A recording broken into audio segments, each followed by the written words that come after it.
Siapa di sini yang sering menunda pekerjaan? Ayo. Menunda, contohnya nih kata-katanya, duh, males banget deh ngerjain tugasnya. Besok saja deh, aku mau nyantai dulu.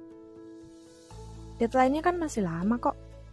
Kalau masih ada besok, kenapa harus dikerjakan hari ini? Santai aja kali. Nah, siapa nih yang biasa dengar kata-kata seperti ini dari temennya? Atau enggak malah kita sendiri yang pernah mengucapkan kata-kata itu?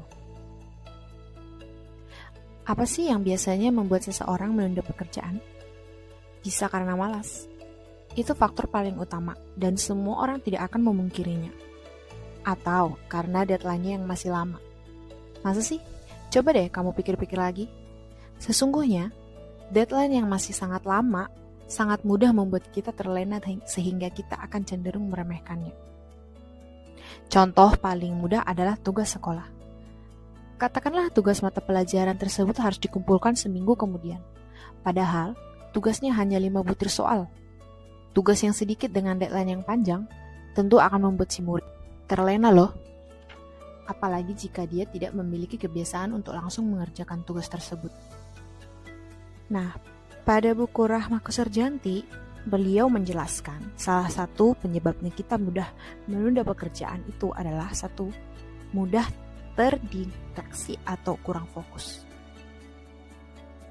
Rahma juga menjelaskan sebetulnya kamu bukannya bermaksud menunda. Tanpa sadar, kamu sebetulnya sedang melarikan diri. Entah karena kamu bosan, jenuh, atau sedang mengerjakan tugas yang sebetulnya tidak kamu sukai. Kebetulan ada sarana untuk membuatmu melarikan diri, sehingga kamu terdistraksi oleh sarana tersebut. Rahma percaya bahwa distraksi adalah sesuatu yang dapat memenuhi kepuasan fisiologis. Berdasarkan teori hierarki kebutuhan Maslow, kebutuhan fisiologis menempati posisi paling bawah. Artinya, itu adalah kebutuhan yang paling mendasar. Jika kebutuhan paling mendasar ini sudah terpenuhi, kamu juga akan lebih senang dan nyaman dalam menunaikan pekerjaanmu ke depannya. Tapi kepuasan pun setiap orang berbeda-beda. Misal kayak kalau saya sambil bekerja itu harus saling mendengarkan musik.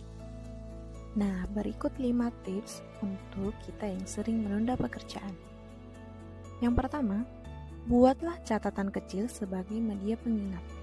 Catatan pengingat yang sangat penting membantu kita mengingatkan adanya deadline tugas loh.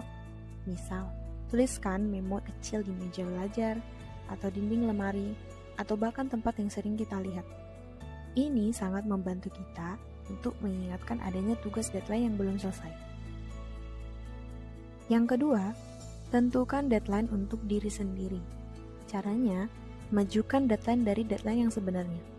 Contoh, guru atau dosen kamu memberikan deadline seminggu dari sekarang. Nah, waktunya kamu memangkas waktu deadline-nya. 2-3 hari sebelum deadline, tugas sudah harus kamu selesaikan. Yang ketiga, tidur yang cukup. Kalau tidur kita cukup, maka konsentrasi kita dalam mengerjakan sesuatu akan fokus loh. Semakin kurang istirahat, maka fokus akan cepat buyar dan enggak optimal. Yang keempat, hindari sosmed. Kalau lagi ada deadline, usahakan jangan main sosmed dulu. Karena kecanduan kita pada sosmed akan mengakibatkan kita menunda pekerjaan. Misalnya, kamu hanya berencana scroll TikTok selama setengah jam. Nyatanya, karena keasikan, kamu scroll TikTok lebih dari 2 jam, dan akhirnya kamu lupa waktu. Nah, yang paling terakhir adalah yang paling penting dari semuanya. Yang terakhir adalah niat. Kalau semua udah siap, tapi kalau niat dari diri kamu tidak ada, itu sama saja bohong. Jadi sebelum melakukan semua rutinitas, niat wajib dikumpulkan dulu ya guys. Semakin besar niat kamu untuk melakukan pekerjaan sesuatu, maka akan cepat selesai juga. Nah, tips lovers, bagaimana tadi 5 tips? Bisakah kalian mengikutinya?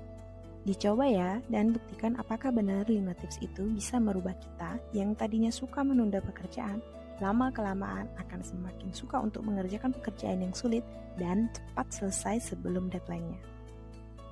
Terima kasih sudah mampir di channel saya.